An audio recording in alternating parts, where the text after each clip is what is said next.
Top quality और consistent performance के लिए सिर्फ सिल्वर पंप्स। टॉप क्वालिटी और कंसिस्टेंट परफॉर्मेंस के लिए सिर्फ सिल्वर पंप्स, नाम याद रखना।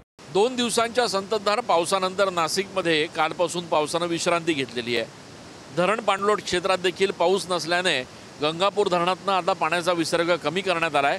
मात्र नाशिकच्या सोमेश्वर धबधब्याचा हा विहंगम असा सुंदर नजारा जो आहे तो बघण्यासाठी आज देखील नाशिककरांची गर्दी बघायला मिळते आहे। खरं तर नाशिकच्या गंगापूर धरणातून पाणी सोडल्यानंतर ते सर्वात आधी पोहोचतं ते या सोमेश्वर धबधब्याजवळ।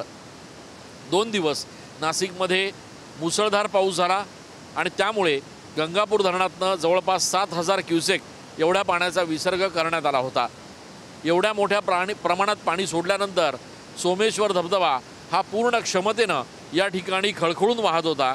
आता मात्र जरी गंगापूर धरणातून पाण्याचा विसर्ग कमी करण्यात आला असला तरी सोमेश्वर धबधब्याचं हे मनोहारी दृश्य बघण्यासाठी अनेक पर्यटक जे आहेत ते या ठिकाणी येत असल्याचं बघायला मिळतंय। नाशिकमध्ये 2 ते 3 दिवसांच्या पावसानंतर आज पुन्हा एकदा पावसानं विश्रांती घेतलेली आहे। सूर्यप्रकाश आज नाशिककरांना 2 ते 3 दिवसानंतर बघायला मिळतोय आणि त्यामुळे आता दुपारनंतर नाशिकमध्ये जर पुन्हा पाऊस झाला तर कदाचित गंगापूर धरणातला पाण्याचा विसर्ग आहे तो पुन्हा एकदा सुरू करावा लागेल।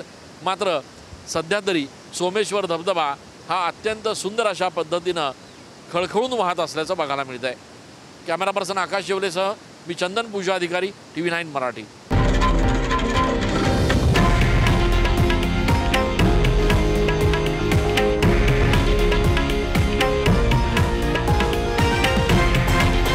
हे आहे देशातील नंबर 1 न्यूज नेटवर्क आणि आपण पाहत आहात TV9 मराठी, एकमेव।